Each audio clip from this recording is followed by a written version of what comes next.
നമ്മുടെ നാട്ടിൽ മാധ്യമങ്ങൾക്ക് ഒരു വലിയ പ്രാധാന്യവും പ്രത്യേകതയും കൽപ്പിച്ചിട്ടുണ്ട്.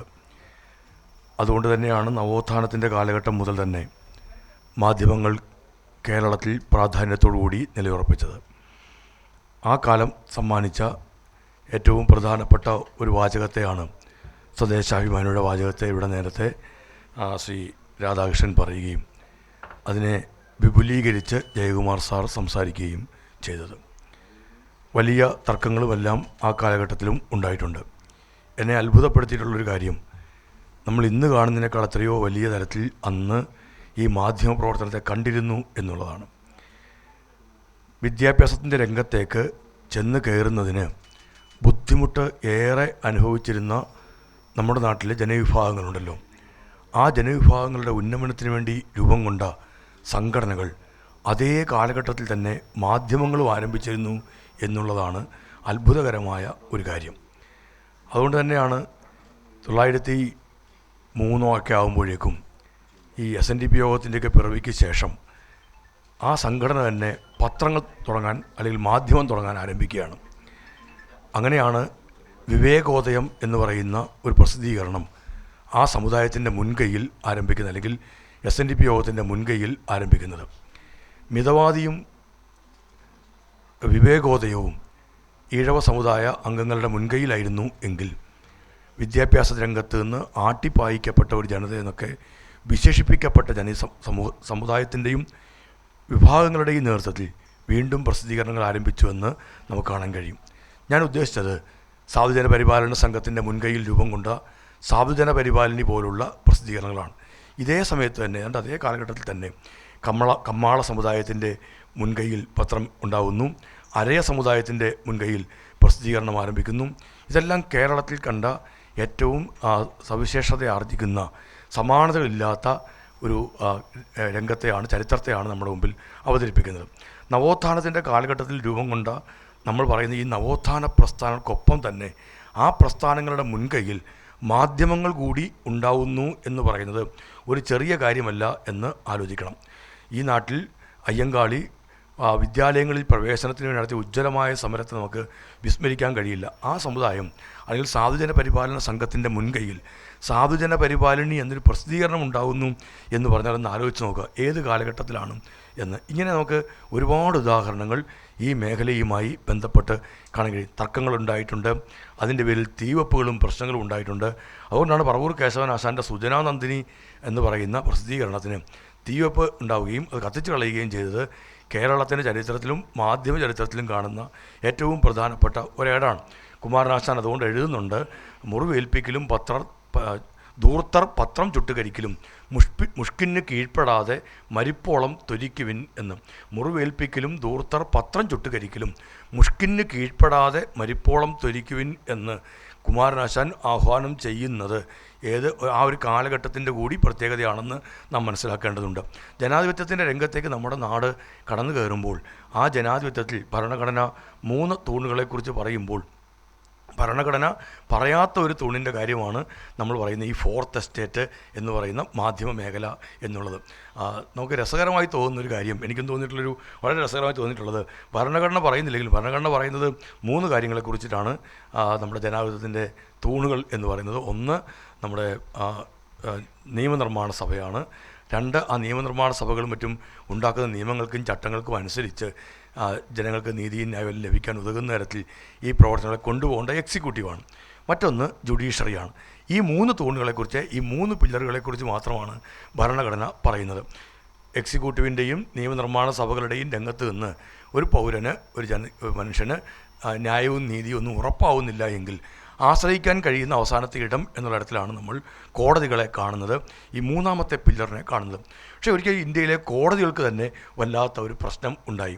കോടതികൾക്ക് പ്രശ്നം ഉണ്ടായപ്പോൾ 4 ജഡ്ജിമാർ കോടതിക്ക് പുറത്ത് വന്നിട്ട് നാടിനോട് കാര്യങ്ങൾ വിളിച്ചു പറയാൻ തീരുമാനിച്ചപ്പോൾ ഭരണഘടന പറയാത്ത ഈ 4ാമത്തെ പില്ലറിനെയാണ് അവർ ആശ്രയിച്ചത്. നമ്മുടെ പത്രങ്ങളെയാണ്, മാധ്യമങ്ങളെയാണ് ആശ്രയിച്ചത്. കോടതി മുറിയിലല്ല പറഞ്ഞത്. പത്രസമ്മേളനം നടത്തിയിട്ടാണ് മലയാളിയായ ശ്രീ കുര്യൻ ജോസഫ് അടക്കമുള്ള ജസ്റ്റിസ് ചെലമേശ്വർ അടക്കമുള്ളവർ മാധ്യമ സമ്മേളനം വിളിച്ചു കൂട്ടിയിട്ടാണ് നാടിനോട് പറയാൻ ഈ കാര്യങ്ങൾ പറയാൻ വേണ്ടി തിരഞ്ഞെടുത്തത്. അതൊരു വല്ലാത്തൊരു രീതിയാണെന്ന് നമ്മളൊന്ന് ആലോചിച്ച് നോക്കുക. എന്തേ അവർക്ക് അവരുടെ കോടതി മുറിയിൽ പറയാമായിരുന്നില്ല? പക്ഷേ എന്നാൽ ജനാധിപത്യത്തിൽ ഏറ്റവും പ്രധാനപ്പെട്ടൊരിടമാണ് എന്ന് അവർക്ക് ഏതൊരാൾക്കും നമുക്ക് ഉത്തമമായി ബോധ്യപ്പെടുന്നൊരു മുഹൂർത്തമായി കൂടി അത് മാറുകയായിരുന്നു. കോടതികൾക്ക് ഈ കാര്യങ്ങൾ കോടതിയിൽ പോലും മോശപ്പെട്ട പ്രവണതകൾ നടക്കുന്നു എന്ന് നാടിനോട് പറയാൻ ആശ്രയിച്ചത് മാധ്യമങ്ങളെയാണ്, ഫോർത്ത് എസ്റ്റേറ്റിനെയാണ്. അതുകൊണ്ട് തന്നെ ജനാധിപത്യത്തിൻ്റെ ഒരു എൻജിൻ എന്ന് വേണമെങ്കിൽ നമുക്ക് ഈ മാധ്യമങ്ങൾ അവർ വന്ന് പത്രസമ്മേളനം നടത്തിയതുകൊണ്ടല്ല ഞാൻ പറയുന്നത്. തീർച്ചയായിട്ടും ജനാധിപത്യത്തിനെ സംരക്ഷിക്കുന്ന ഏറ്റവും പ്രധാനപ്പെട്ട ഒരു ഘടകം എന്ന് മാത്രമല്ല, ജനാധിപത്യത്തെ മുന്നോട്ടേക്ക് കൊണ്ടുപോകുന്ന ഒരു ഘടകം എന്ന തരത്തിൽ നമുക്ക് ജനാധിപത്യത്തിൻ്റെ എൻജിൻ എന്ന് മാധ്യമങ്ങളെ വിശേഷിപ്പിക്കാം. അങ്ങനെ വിശേഷിപ്പിക്കുന്ന അവസരത്തിൽ എന്താണ് മാധ്യമങ്ങൾ ഇതെല്ലാം ചെയ്യുന്നത്? ഞാൻ കഴിഞ്ഞ ദിവസം ഇതുമായി ബന്ധപ്പെട്ട് പ്രസ് ഫ്രീഡം ഇൻഡെക്സ് ഇടയ്ക്കിടയ്ക്കൊക്കെ വാർത്തകളിലൊക്കെ വരുന്നതാണ്. നമ്മൾ ഈ ജനാധിപത്യത്തിൻ്റെ ഏറ്റവും മഹോന്നതമായ ഇടമാണ് ഇന്ത്യ, നിങ്ങൾ ഇങ്ങോട്ടേക്ക് നോക്കൂ, ഞങ്ങളാണ് ഇതിൻ്റെ മാതാവ്, ജനാധിപത്യത്തിൻ്റെ മാതാവ് ഞങ്ങളാണ് എന്നൊക്കെ നമ്മൾ വലിയ വായിൽ വർത്തമാനം പറയാറുണ്ട്. അങ്ങനെ വർത്തമാനം പറയുന്നിടത്ത് നമ്മൾ പറയുന്ന ഈ പ്രസ് ഫ്രീഡം ഇൻഡെക്സ് അതൊക്കെ പറയുന്നിടത്ത് റിപ്പോർട്ടേഴ്സ് വിത്തൗട്ട് ബോർഡേഴ്സ് അവരിടയ്ക്കിടയ്ക്ക് പ്രസിദ്ധീകരിക്കാറുണ്ട്. 180 രാജ്യങ്ങളുടെ ഈ കണക്ക് പ്രസിദ്ധീകരിക്കുമ്പോൾ ഒന്നാം സ്ഥാനത്ത് വരുന്നത് നോർവേയാണ്, 2 ഡെൻമാർക്കാണ്. Something rotten in the state of Denmark, എന്തോ ചീഞ്ഞു നാറുന്നു എന്നൊക്കെ നമ്മൾ പണ്ട് പറഞ്ഞ ആ ഒരു കൊട്ടേഷൻ ഇങ്ങനെ മനസ്സിലിങ്ങനെ എല്ലാവരുടെയും മനസ്സിൽ കിടക്കുന്നുണ്ട്. ഡെൻമാർക്ക് 2ാം സ്ഥാനത്ത് നിൽക്കുകയാണ്. 3ാം സ്ഥാനത്ത് സ്വീഡനുണ്ട്. ഇരുണ്ട ഭൂഖണ്ഡം എന്ന് വിളിച്ച് നമ്മൾ പറഞ്ഞിരുന്ന എന്തോ എല്ലാം കറുത്തിരിക്കുന്നു എന്ന്, മനുഷ്യൻ മാത്രമല്ല മൊത്തത്തിൽ അവിടെ ഇരുട്ടാണ് എന്നൊക്കെയുള്ള തരത്തിൽ നമ്മൾ പറഞ്ഞു നടക്കുന്നതായിരുന്നു. ഞാനൊക്കെ സ്കൂൾ ക്ലാസ്സിൽ ഒരുപാട് പഠിച്ചിട്ടുണ്ട്. ഇരുണ്ട ഭൂഖണ്ഡം ദക്ഷിണാഫ്രിക്ക, ഇരുണ്ട ഭൂഖണ്ഡം ദക്ഷിണാഫ്രിക്ക. ആ ദക്ഷിണാഫ്രിക്ക 38ാം സ്ഥാനത്താണ്. അവിടെ നമ്മുടെ സ്ഥാനം എന്ന് പറയുന്നത് 159.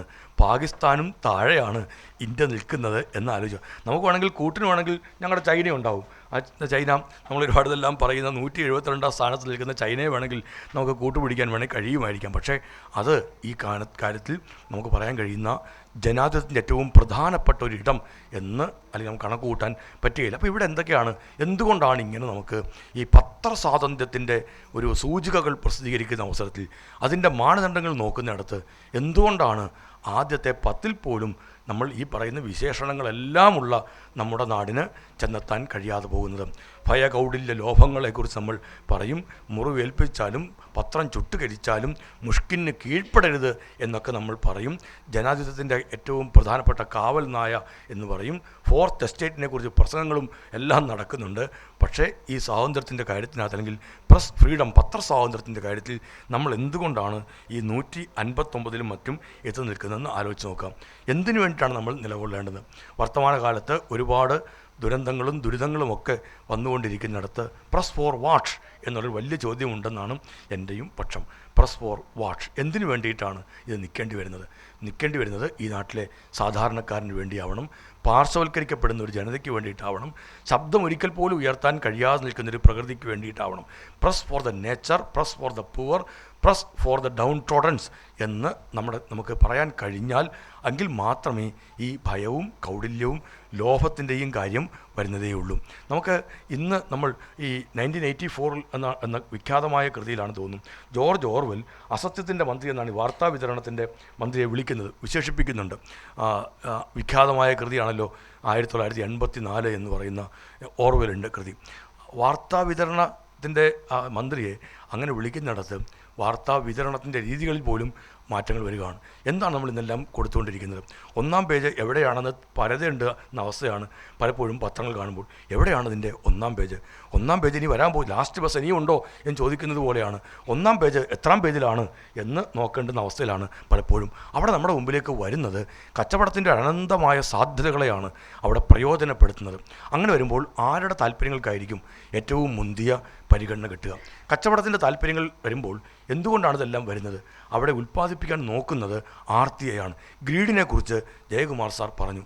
ആർത്തി ഉൽപ്പാദിപ്പിക്കുന്ന ഒരിടമായി കൂടി മാധ്യമങ്ങൾ മാറുന്നിടത്ത് എങ്ങനെയാണ് നമുക്ക് ഭയകൗടില്യ ലോഭങ്ങളെക്കുറിച്ച്, ഈ ലോഭത്തെക്കുറിച്ച് പറയാൻ കഴിയുക? 1ാം പേജും 2ാം പേജും എല്ലായിടങ്ങളിലും ആർത്തിയെ ഉൽപ്പാദിപ്പിക്കാനുള്ള തീവ്രമായ പരിശ്രമങ്ങൾ അരങ്ങ് തകർക്കുന്നിടത്ത് ആർത്തിയെ അനുദിനമെന്ന വണ്ണം ഉൽപ്പാദിപ്പിച്ച് വിട്ടുകൊണ്ടേയിരിക്കുന്നിടത്ത് എൻ്റെ ഉൽപ്പന്നത്തിൻ്റെ കച്ചവടം നടക്കുക എന്നുള്ളതാണ് എൻ്റെ പരമമായ ലക്ഷ്യം. ആ ലക്ഷ്യത്തിന് വേണ്ടിയിട്ട് ഞാൻ ഒരുപാട് മാർഗങ്ങളെയും വഴികളെയും സ്വീകരിക്കുമ്പോൾ ആ വഴികളിലേക്ക് നമ്മൾ നിൽക്കുമ്പോൾ നമുക്ക് എങ്ങനെയാണ് ഇതിനകത്ത് സത്യത്തിൻ്റെ ഒരു വസ്തുതയെ, യാഥാർത്ഥ്യങ്ങളെ കൊണ്ട് എത്തിക്കാൻ കഴിയുക? പലപ്പോഴും വാർത്തകളിൽ നിന്ന് വസ്തുതകളിലേക്ക് ഒരു വള്ളപ്പാടിൽ കൂടുതൽ ദൂരമുണ്ട് എന്ന് വരുന്നത് ഒരു ശരിയായ കാര്യമല്ല. ചിലപ്പോൾ നമ്മൾ പറയാറുണ്ടല്ലോ, നമുക്കൊരു രോഗമൊക്കെ വന്നു കഴിയുമ്പോൾ അല്ലെങ്കിൽ ഏതെങ്കിലും ഡോക്ടറെ കാണുന്ന അവസരത്തിൽ ഇന്ന് സ്വാഭാവികമായി കേൾക്കുന്ന ഒരു വാക്കാണ് ഒരു സെക്കൻഡ് ഒപ്പീനിയൻ നമുക്കൊന്ന് എടുക്കാം എന്ന് പറയാറുണ്ട്. അതുതന്നെയും ആ മേഖലയെ ഗ്രസിച്ചിരിക്കുന്നൊരു പ്രശ്നമാണെന്നാണ് എൻ്റെ പക്ഷം. ഒരു സെക്കൻഡ് ഒപ്പീനിയൻ്റെ ഒരു ആവശ്യം അവിടെ ഉണ്ടാവുന്നില്ല. പക്ഷേ നമ്മളെല്ലാവരും പറയും നമുക്കൊരു സെക്കൻഡ് ഒപ്പീനിയൻ ഒന്നുകൂടെ നോക്കാം എന്ന് പറയുകയാണ്. എന്ന് പറഞ്ഞതുപോലെയാണ് ഒരു വാർത്ത കണ്ടു കഴിയുമ്പോൾ അടുത്തൂടെ ഒന്ന് നോക്കാം എന്ന് ഒരാൾക്ക് മറ്റൊരിടത്തുകൂടി നോക്കേണ്ടി വരുന്നു എന്ന് പറഞ്ഞു കഴിഞ്ഞാൽ വസ്തുതകളുമായി എന്തോ ഒരു ബന്ധമില്ലായ്മയില്ലേ എന്നുള്ളൊരിടത്തേക്ക് നോക്കുകയാണ്.